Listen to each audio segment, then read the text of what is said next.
From the library of the New York Stock Exchange at the corner of Wall and Broad Streets in New York City, you're inside the Ice House, our podcast from Intercontinental Exchange on markets, leadership, and vision in global business. The dream drivers that have made the NYSE an indispensable institution of global growth for over 225 years.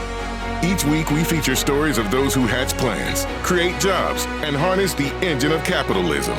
Right here, right now at the NYSE and at ICE's exchanges and clearinghouses around the world.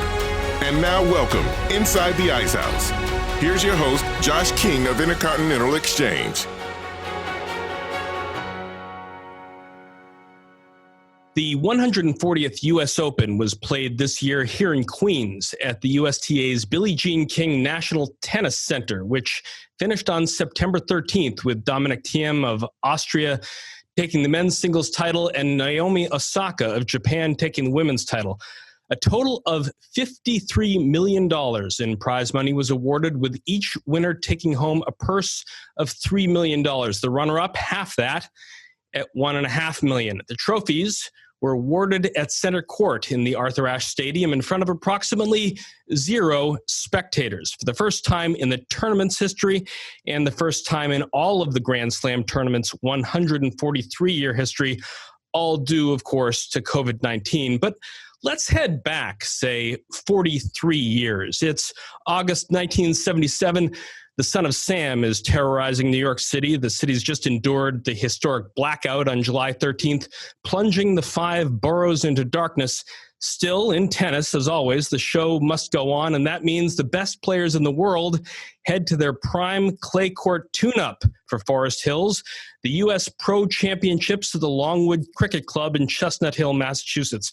And there, at that moment, is 12-year-old me in all of my tennis-loving glory, taking the tee stop near Longwood, grabbing my ticket, scanning the brackets, and watching the greats in their all-whites all day long as the fans progressively filled the stands.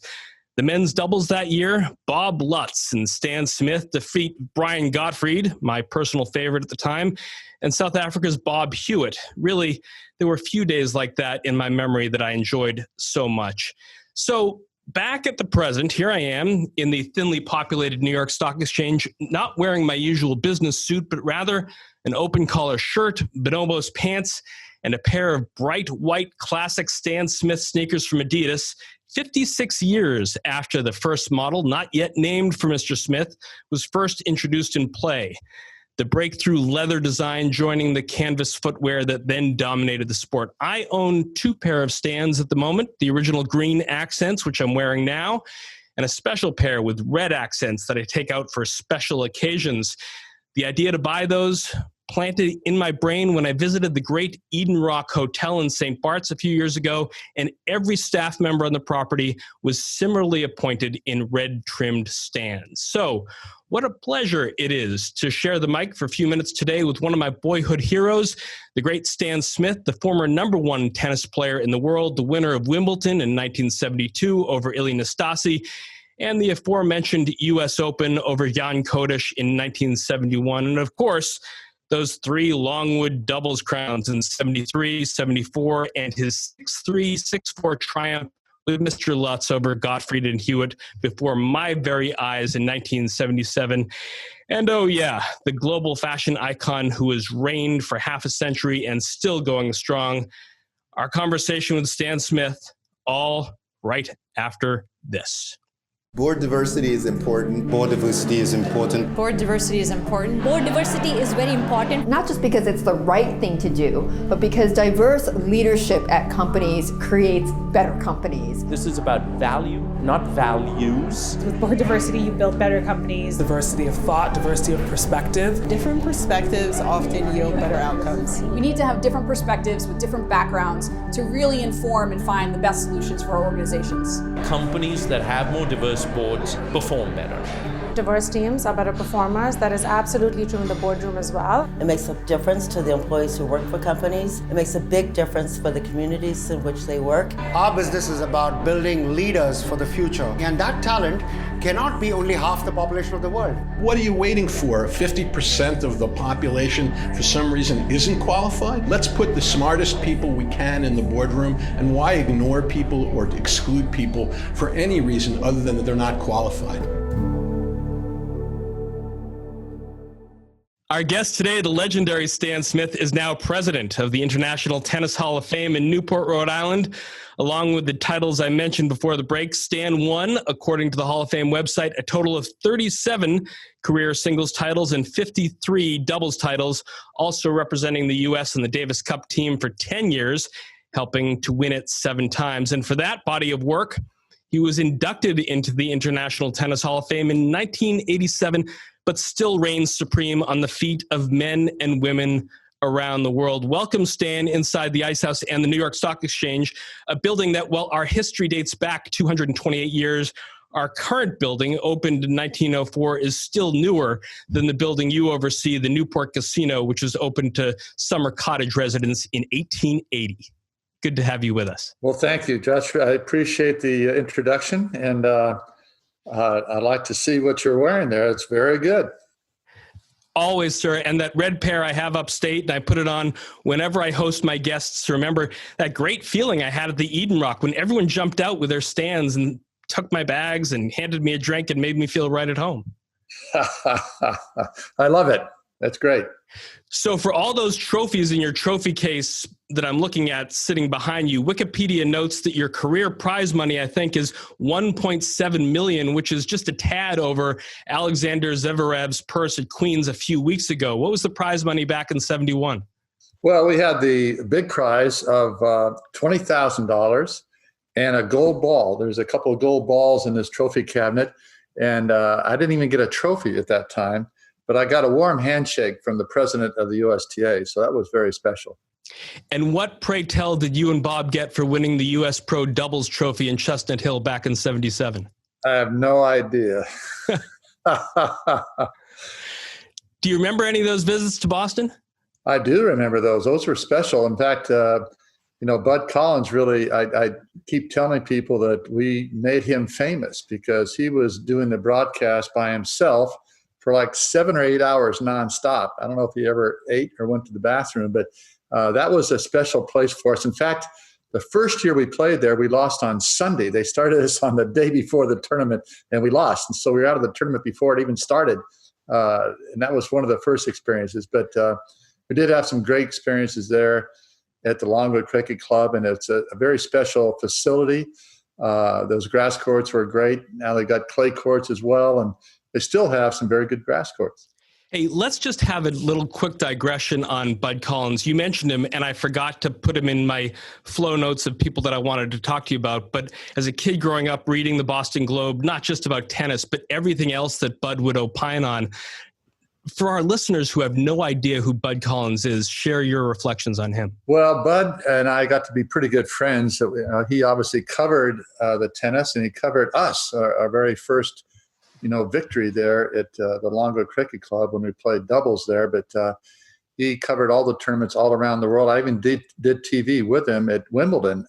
He and Dick Enberg were the three of us were playing, and Charlie Jones. But anyway, we did that broadcast that way. But we also did some trips. We went to China. I went with Arthur to Africa.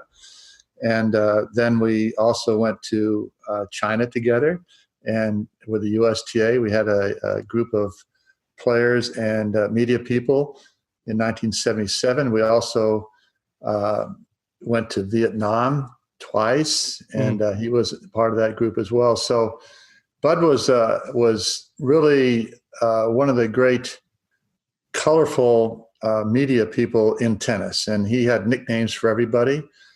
He always wore these bright, various colored pattern pants and no socks and sandals that he wore. And he was not afraid to do something a little bit different. But he did really bring a lot of interest to the game. He was a great writer.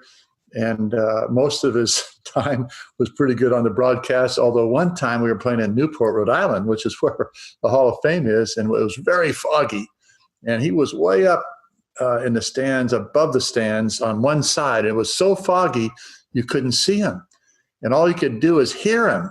And you thought it was, I think he thought he was God too, but you thought maybe it was God because you heard this voice booming, "It's an ace," and it was Bud Collins commenting on the serve. And I wanted to turn back and said, "Bud, it's not an ace. I got my racket on it. So it's not considered really an ace." But he was great in Africa. He always would, get 2 or 3 words in that African language, wherever country we're in, and introduce Arthur and I before the match, and it was one of those words. But he was a colorful guy, great guy, actually. He actually was terrific and helped a lot of people along the way, not only in the television area, but the writers and even the players. I mean, as a writer, his way with words really helped make that sport popular in those days. Yeah, I mean, he got a nickname for everybody. Fräulein Forehand, Steffi Graf, and all these different players had a nickname from Bud Collins. And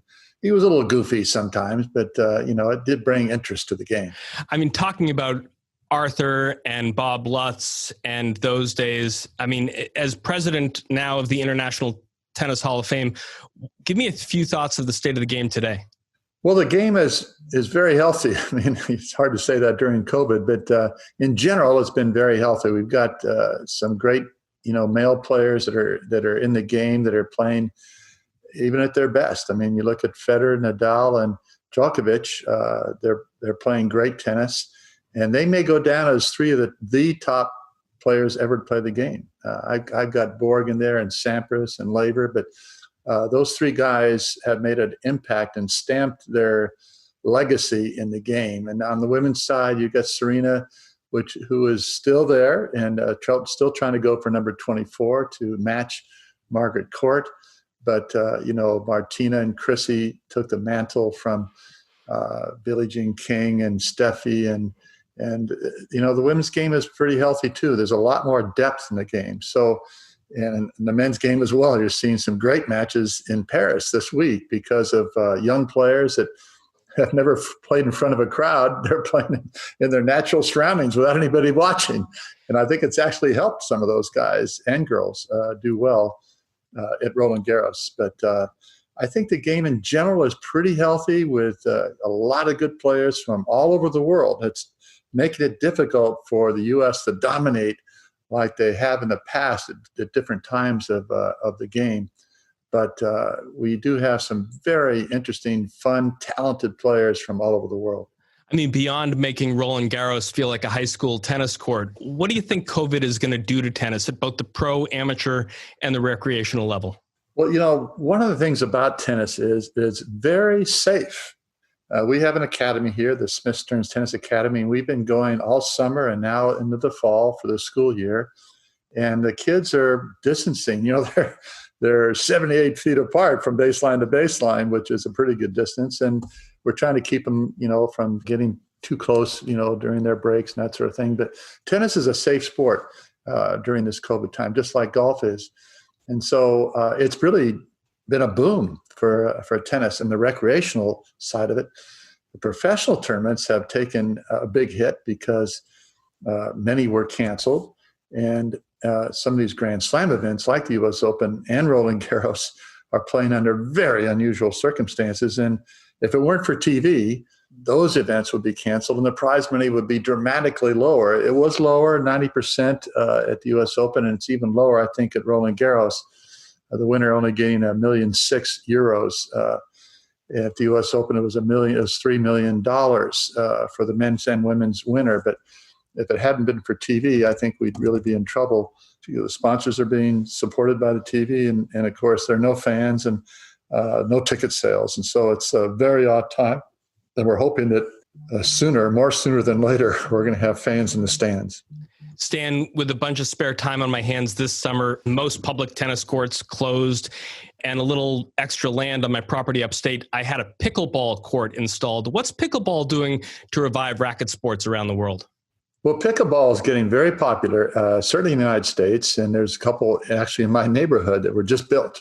And what's good about that is that you don't have to move that far. It's mainly a doubles event, and your movement is only a few steps either way. So it's getting people out there that are tennis players that are playing pickleball. It's getting people who've never played tennis playing pickleball. And some of those pickleball people will, gravitate towards tennis as well. So I think it's helping both. But certainly the pickleball phenomena has been pretty interesting to see. We certainly keep the court going full time on the weekends. I glossed over so many of your career accomplishments in the intro, Stan, but you even named your autobiography, Some People Think I'm a Shoe. Did you have any idea that when Adidas asked you to endorse a simple white tennis shoe in the 1970s, that there would be 142 versions still on sale in 2020? It's been a spectacular story over the years, and certainly the first year I made this agreement was a 5-year deal with Adidas in 1972, and my name went on the shoe in 73. And not only my name, but my photograph was on the tongue. And then Robert Hayet, whose name was on the shoe originally in 1965, he and Horst Dassler created the shoe, and that's Adi Dassler's son.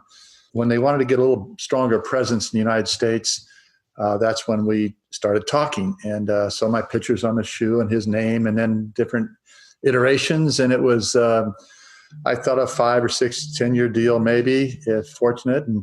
And lo and behold, it went until 2012, and they took it off the market in 2012 and 13. That meeting, when they told us about it in 2011, was a sad day. We walked out of that meeting saying, well, it's been a nice long run from 72 to then.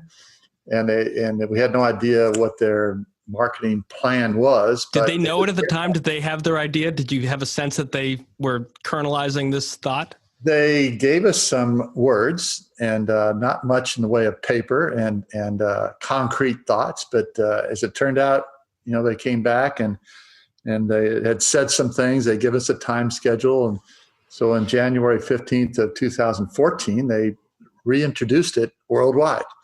And after that, it just went crazy. So it's been an interesting journey. The sneaker I showed you today, Stan, is a far cry from Rafael Nadal's current Nike Air Zoom Cage 3 HC Rafa, which you can get at Amazon for $129.99. But take me back to that moment that you switched from canvas to leather, and really the technological leap that the Stan Smith represented at the time. Well, it was a huge technological leap at that time.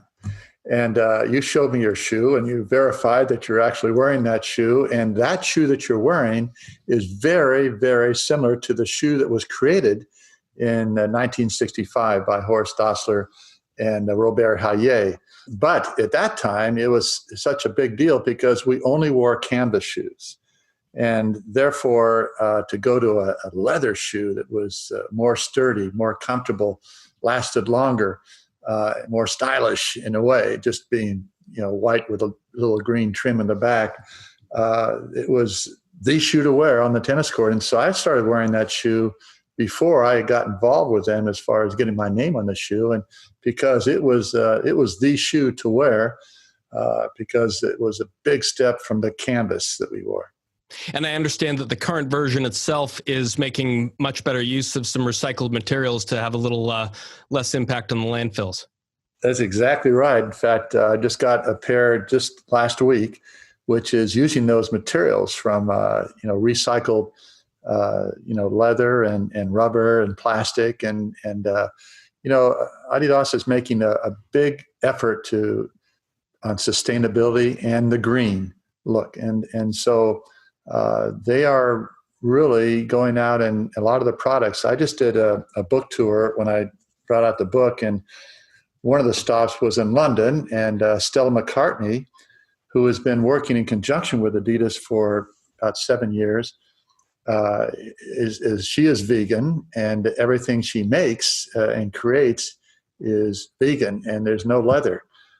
She was wearing a dress that night when we did a shoe signing that looked like a leather dress, and it wasn't leather. But I finally asked her during that evening, I said, well, what is that shoe made of? Is it made out of cauliflower or what? I never did get an answer from her, but she created a shoe that had her picture on one tongue and my picture on the other tongue. And so we would sign the shoe that had our picture on it to the fans that came that night. And the last fan that came into the room was a lady about 5'2", I would say, and she put her leg up on the table and said, "Please sign this." And I said, "That's a good effort for you to get your leg that high into the table, but that's the wrong shoe. I'm on the other shoe." So Madonna had to put her other shoe on the table, and I signed her shoe for her. Speaking of Madonna, Phoebe Philo of Celine helped the sneaker get its big second life in 2015. And those of us old enough to remember David Bowie wearing them would argue that they went mainstream far earlier. But your shoes have been worn by everyone from actual royalty to Jay-Z, even Naomi Campbell wearing nothing else at all. For you, what was the most memorable run-in that the human Stan Smith has had with the shoe Stan Smith? Well, I think that certainly that time with Stella and Madonna was pretty interesting. Also, I've given some shoes to Kate and William for their kids, and also Megan. And so I actually signed a shoe for Louis last Wimbledon. And right before the final, I'd signed the shoe. I was in the royal box, only a couple steps from Kate and William. And Kate, we were just about a minute from the match to start, and there was a lull. And she was looking my direction. I caught her eye, and I had the shoe that I just signed. I said, "Well, hey, Kate, I've got this shoe for you for Louis." And so I handed it to her, and there must have been 20 or 30 photographers that took a shot of this. And one of them got a very clear shot of to Louis from Stan Smith as I was handing it to her. And that was kind of a fun moment because it went viral the next day in all the newspapers. I read an article, Stan, from a couple of years ago about the fashion impact of the shoes that also mentioned the ironic twist that I think your niece was once kicked out of gym class for wearing Stans since they're not considered athletic shoes anymore, which begs the obvious question, when the 73-year-old Stan Smith takes the court in Hilton Head, what are you currently wearing? I'm wearing one of the versions usually. In fact, sometimes I wear some of the new shoes that have some bells and whistles that are a little more supportive. In fact, when people ask me, should I wear your shoe playing tennis? I said, no, there's shoes out there that Adidas is making that are much more supportive than my shoes were. But when my niece, the story you're telling about my niece in PE, when the teacher said, you can't wear that shoe because it's a fashion shoe, she said, well, my uncle won Wimbledon wearing that shoe. And the PE teacher had to, I think, step down. But it's been fun to see people wearing the shoe on the court, but a lot of times I'll be wearing some of the newer shoes that are a little more supportive. I wear my other shoes. They're not my working shoes. When your career ended, Stan, you went into coaching. What drew you to mentoring the next generations of players, and who were some of your own coaches or luminaries in the sport like Pancho Segura or the 2020 International Tennis Hall of Fame contributor candidate Dennis Vandermeer that you looked to for guidance? Well, when I was growing up, I went to a tennis clinic organized by the Pasadena Tennis Patrons, and we went to Pasadena High School every Saturday morning from 8 to 12. And Pancho Segura was hired. That was one of the fortunate things to have somebody like him to actually mentor me between the ages 15 to 18. But at the end of the 12 o'clock period, each of us had to teach for an hour on the court for beginners. And so the motto was each one teach one. So I learned at that point two things. One is I learned a little bit about trying to translate what I knew to somebody who was an absolute beginner on their level. And secondly, I learned to give back to the game. And so I kind of took that along when I stopped playing. I got involved with the USTA Player Development Program and was a director of coaching. And it was really fun to work with some of the top players in the United States as they were coming up through the ranks, and try to just give them a little bit of guidance along the way of what it would take to become a good player. And we had some great coaches that were working with us. But you mentioned one of the contributors, Dennis Vandermeer, actually lives on Hilton Head. He's been here almost as long as I had, and unfortunately passed away last year. But he made a big impact on coaches as well. So coaching is very important. And one of the interesting things about coaches is who is the most important coach? Is it the first coach you have as a beginner, or is it the coach you might have on the pro tour?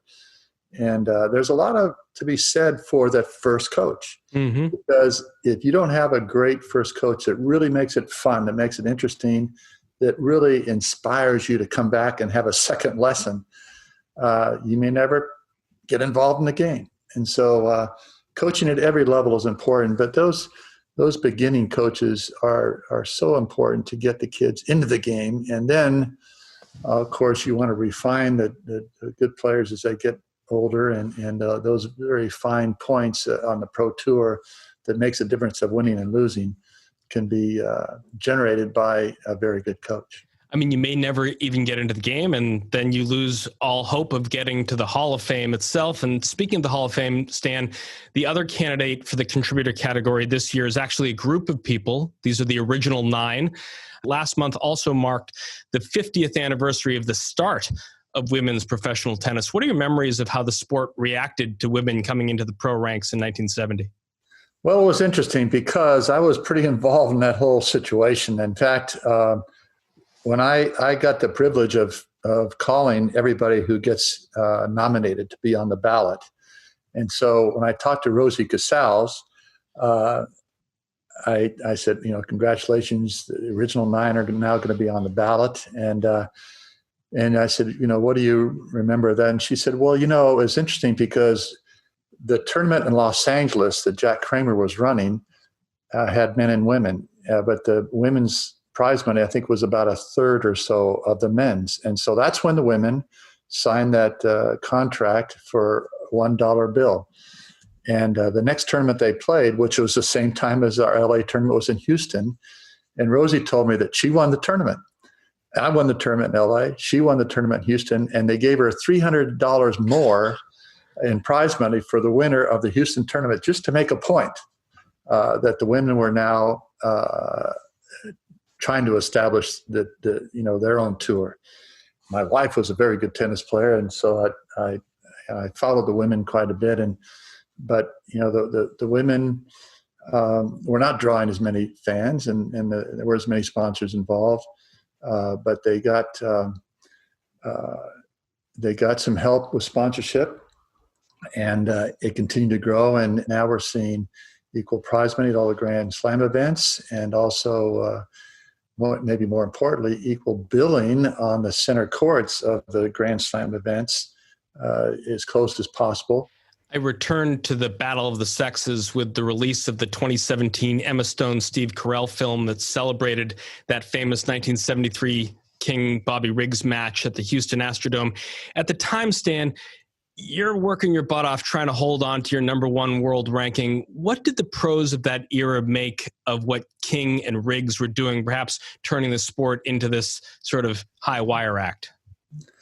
Well, it was very interesting, to say the least. You got Billie Jean, who had the guts. I mean, she actually says that she was prompted into doing this challenge because Margaret Court had lost to Bobby Riggs in a pretty dominating fashion. I think that Margaret was overwhelmed by Bobby's mouth and his racket.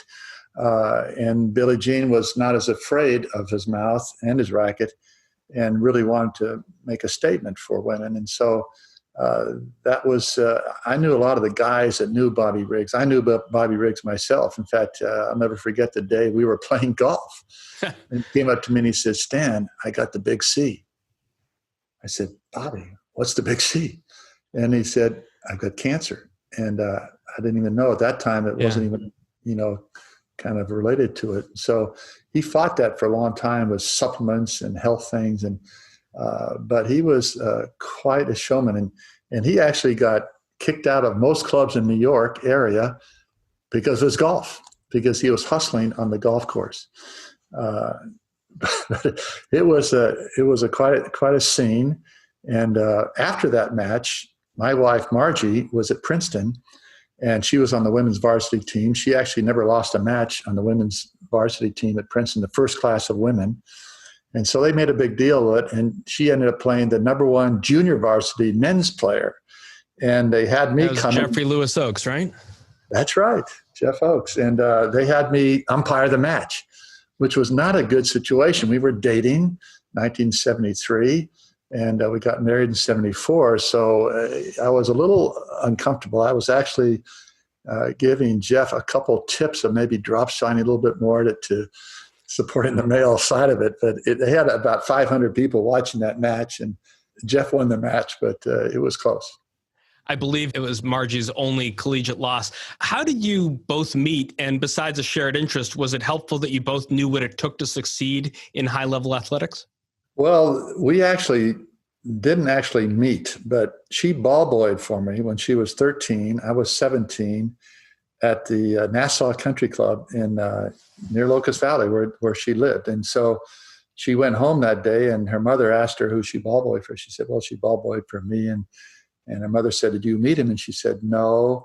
And she said, well, wait till you're 18 years old. That difference of 4.5 years won't be such a big deal. And ironically, she went to school in California. We were in a tournament at the LA Tennis Club, and on her 18th birthday, I took her out for the first time, not knowing the story about what her mother had said, but it was about, I guess, another 6 years or so we got married. But we met through tennis in Southern California. Then the women and the men played a lot of summer tournaments on the grass. And I remember playing in Philadelphia and in Baltimore and in Boston. I'm not sure the women actually were in Boston, but certainly in New York. And so she knew about tennis. She was a very good player. She was borderline for going on the pro tour, and she ended up going on the men's pro tour with me when we got married. But it was a time of really the women starting to, this of course when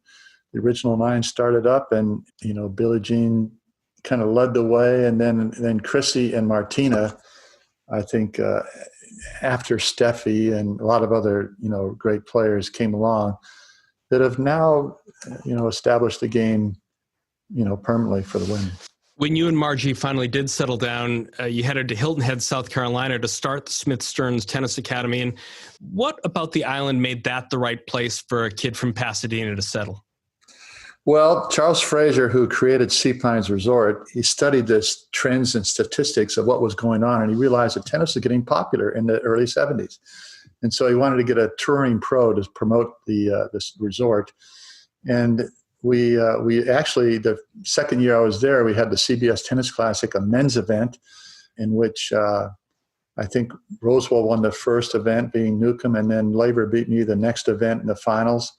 And then after that, we had 25 years of the Family Circle Magazine Cup, a women's event only on NBC, which was probably the 5th largest event for women after the 4 Grand Slams, every year. And then we had other men's events as well as senior events after that. And so it's I fell in love with the resort, with Hilton Head Island itself when I came here.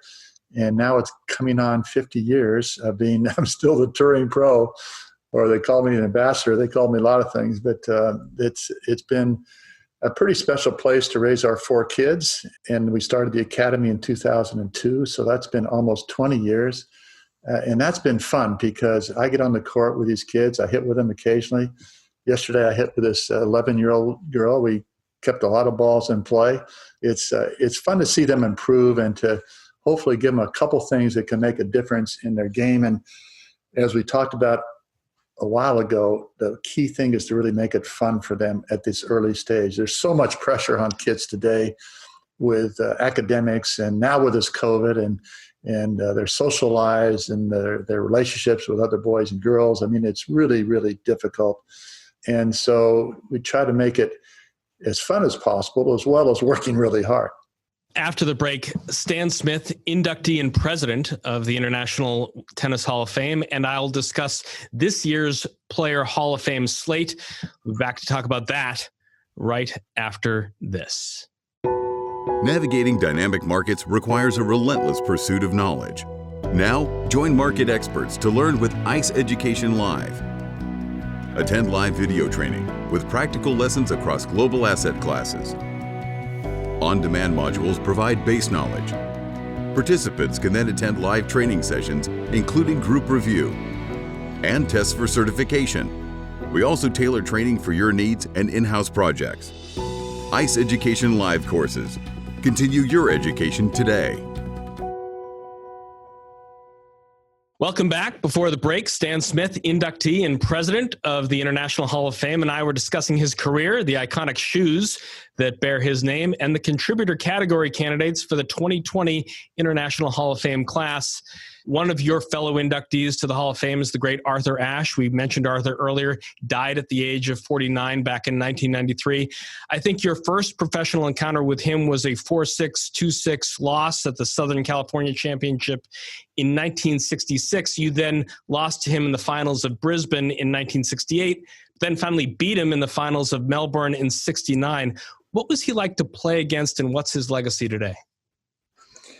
Well, he was, in my opinion, he had two careers as far as his style of play.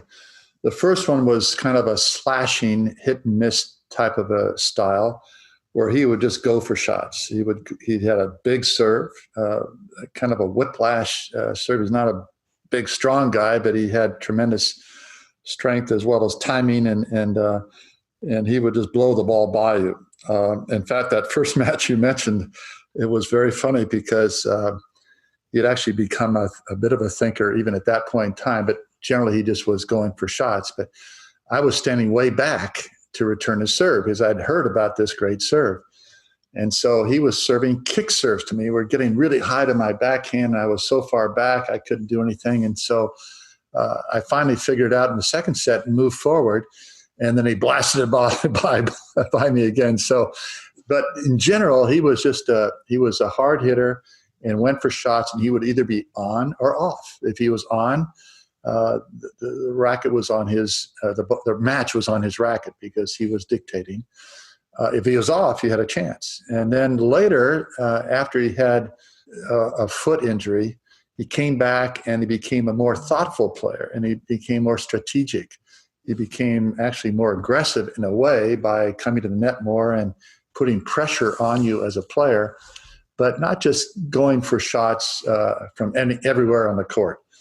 And so he became a better player. In fact, that's when he beat Jimmy Connors. He played a very thoughtful match against Jimmy, kind of softballing him, hitting a wide slice serve, which he did so well anyway, but then softballing him and not getting into hard exchanges with Jimmy, which Jimmy loved. And so that was the beginning of his thoughtful stage of his career.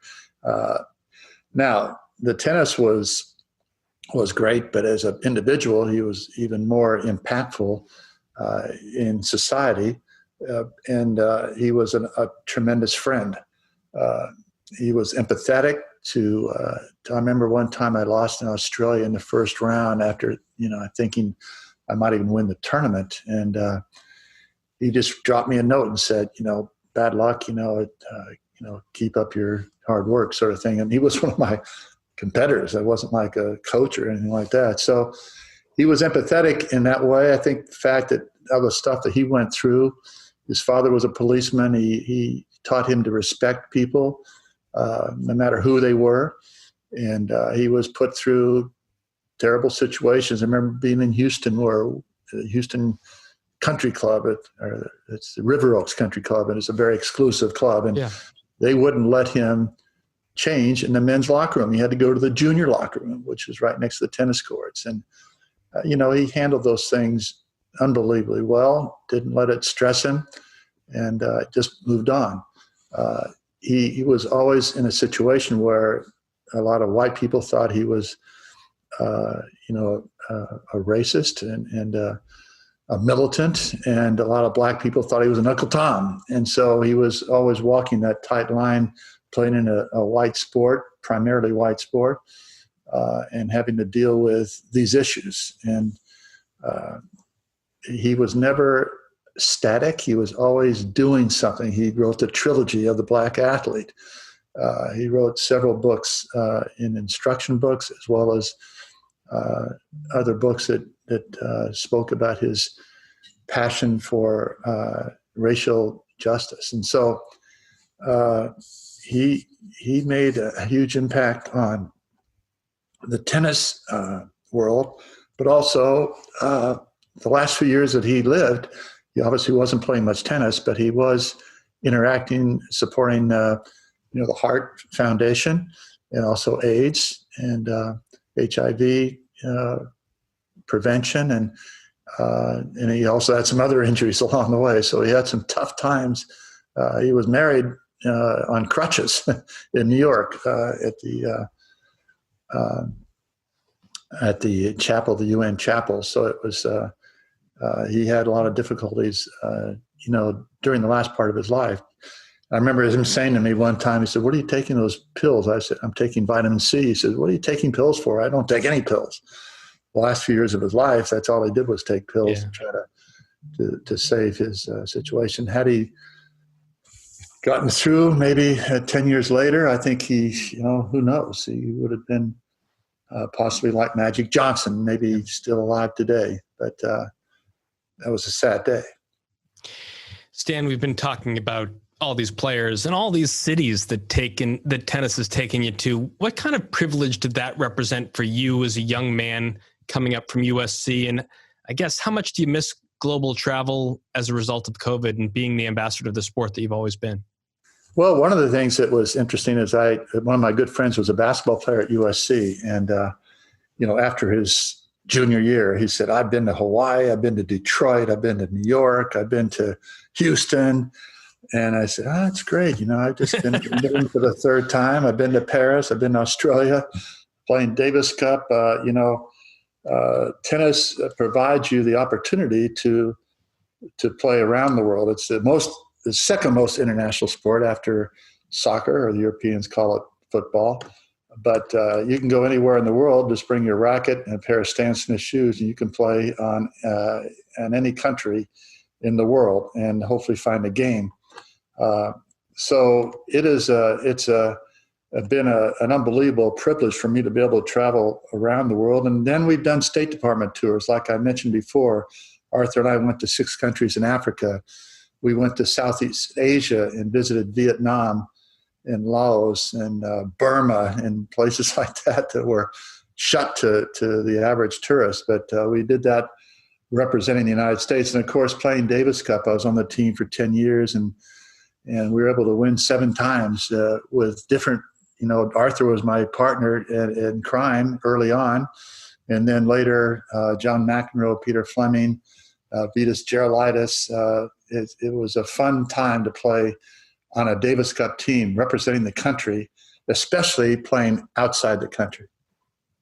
Stan, you then become president of the International Tennis Hall of Fame, I think back in 2011. How did you become involved with the Hall? I assume it began with your induction back in 1987. Well, one of the things about the International Tennis Hall of Fame is that it really is comprised of arguably the best players who've ever played the game. And even players like a Sampras, who are locked to get into the Hall of Fame, got very emotional when they realized and given their speech, thanking their friends and family for supporting them to allow them to get to that stage, but also realizing that all those players that came ahead of them, like a Don Budge and Fred Perry and Althea Gibson and Rod Laver, Roy Emerson, all these great players in the past that are in the Hall of Fame. And so when I was inducted in the Hall of Fame, my class was pretty special. And that was Billie Jean King, Dennis Ralston, Alex Olmedo. Dennis Ralston and Alex Olmedo both, of course, went to USC. Billie Jean King was from Southern California. And then a kid from Sweden named Borg.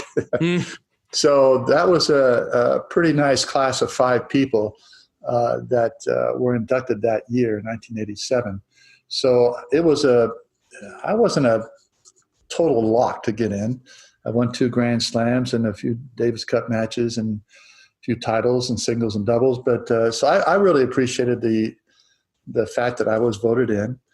And then a couple of years ago, actually almost 10 years ago, 9 years ago exactly, I was asked to be the president of the Hall of Fame. And so it gave me an opportunity to really continue to promote the Hall of Fame and to try to preserve the history of the game and to inspire young players as well.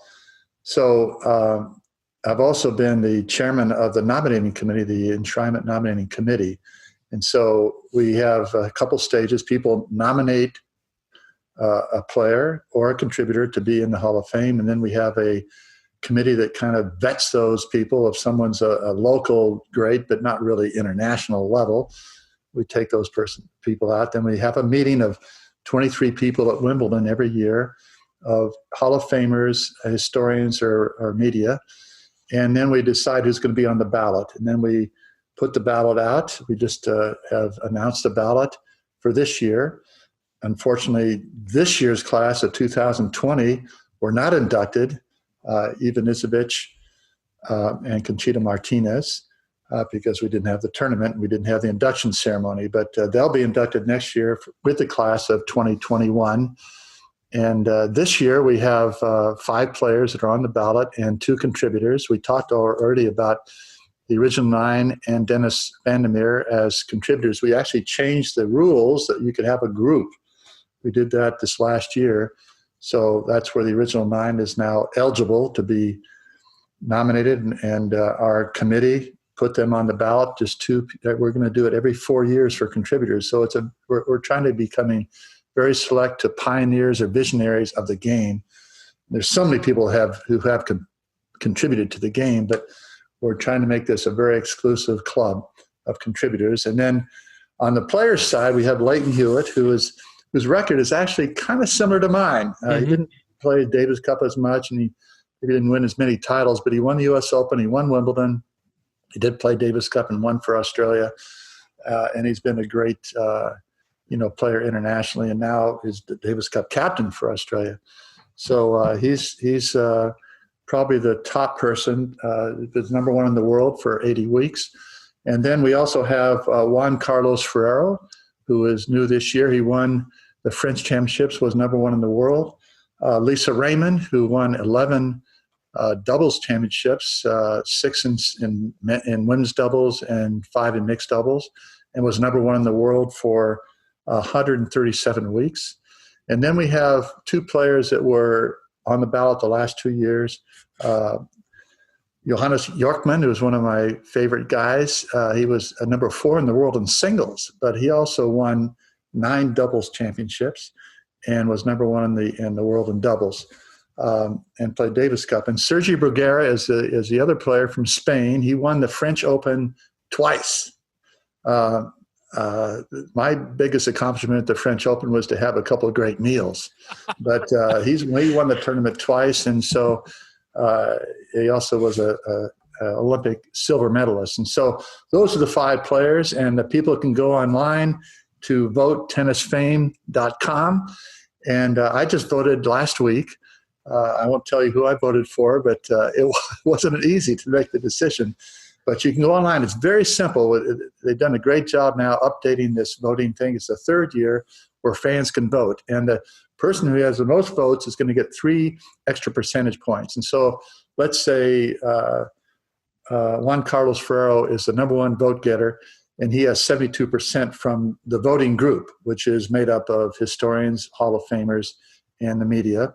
That's going to take place pretty soon. But the fan voting, if he's number 1, he's going to get 3 extra points. So he's going to have from 72 to 75, and that will get him into the Hall of Fame. You have to get 75% of the votes of the voting groups, which is the voting group plus the fan group voting. The second place person will get 2%, and the third place person will get 1%. So the fans do have an effect of who's going to be voted in, but the voting group is the group that's going to make the biggest difference of who's going to get in the Hall of Fame.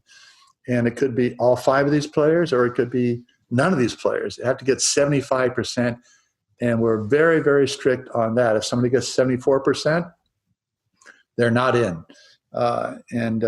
So that's what it's looking like this year, and it's great for the fans to get a chance. That fans from all over the world can vote, and depends upon who's on the ballot as to, like, Li Na was voted in year before last, and she got a lot of votes from China.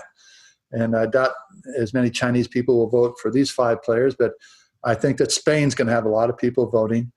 We're trying to get the word out to the tennis fans around the world that there is a Hall of Fame, and that we're going to recognize, honor, and have a great legacy for these great players from their countries. And Spain already has Manuel Santana. They have Manola Santana and Conchita Martinez. And so we've got two players here that could add on to that as far as Spain is concerned. Of course, the Australians have got a lot of good players in there. And it's a great, it seemed like every year they had at least two good or great players. And so Leighton Hewitt, I think, has a good chance to join his compatriots there down under. Well, with all this online voting participation, Stan, I hope you know who just doesn't try and dismiss it as a great big hoax, but we'll see how the voting. Well, Josh, I expect you to vote today if you haven't voted already. I will be going on after you and I hang up, sir. Believe me, I'm going to exercise my privilege here and put in my votes. But, there are a couple players who you might think would be soon up for induction, but they're still out on the court playing their behinds off. Tennis players have historically peaked in their 20s, but as of today, Federer and Serena Williams, both 39, are still ranked in the top 10. Do you think these two are just outliers, or is science extending careers? I think we're going to see more and more players extending their careers because of science and because of, if you want to get a little bit of cash in your pocket, that's certainly one thing. But, the great players, I don't think money is that critical in decisions they make. The great players are looking for Grand Slam titles. If you're going to say to Djokovic, do you want to win another $10 million, or do you want to win Roland Garros or the Australian or pass Roger Federer in his number of Grand Slam titles?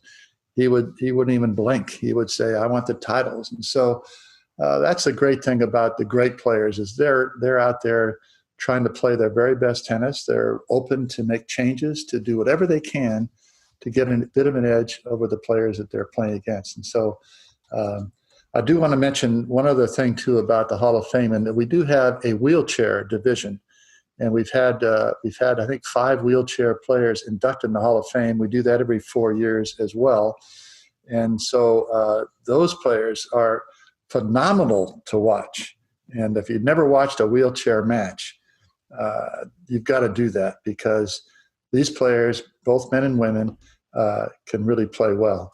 But players have to be retired from the sport for 5 years before they're eligible to be nominated for the Hall of Fame. And we had one strange situation where Martina Hingis was inducted in the Hall of Fame because she had not been making a significant impact on the women's game for 5 years in singles. The next day she entered the tournament in LA, and within about a year and a half, she was ranked number 1 in doubles in the world.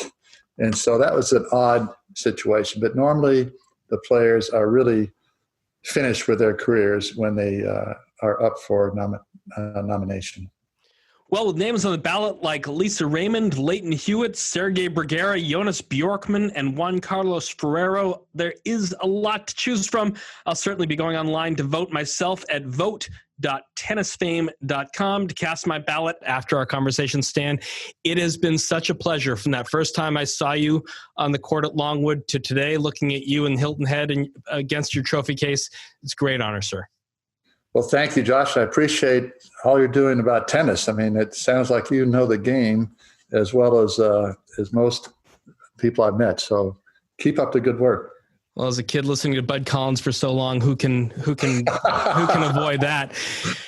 That's our conversation for this week. Our guest was Stan Smith, president of the International Tennis Hall of Fame and namesake of the sweet sneakers on my feet right now. If you like what you heard, please rate us on iTunes so other folks know where to find us. And if you've got a comment or a question you'd like one of our experts to tackle on a future show, email us at icehouse@theice.com or tweet at us at Icehouse Podcast. Our show is produced by Pete Ashe with production assistance from Ken Abel and Ian Wolfe. I'm Josh King, your host, signing off from the Library of the New York Stock Exchange, wearing my Stan Smiths. Thanks for listening. Talk to you next week. Information contained in this podcast was obtained in part from publicly available sources and not independently verified. Neither ICE nor its affiliates make any representations or warranties, express or implied, as to the accuracy or completeness of the information and do not sponsor, approve, or endorse any of the content herein, all of which is presented solely for informational and educational purposes. Nothing herein constitutes an offer to sell, a solicitation of an offer to buy any security, or a recommendation of any security or trading practice. Some portions of the preceding conversation may have been edited for the purpose of length or clarity.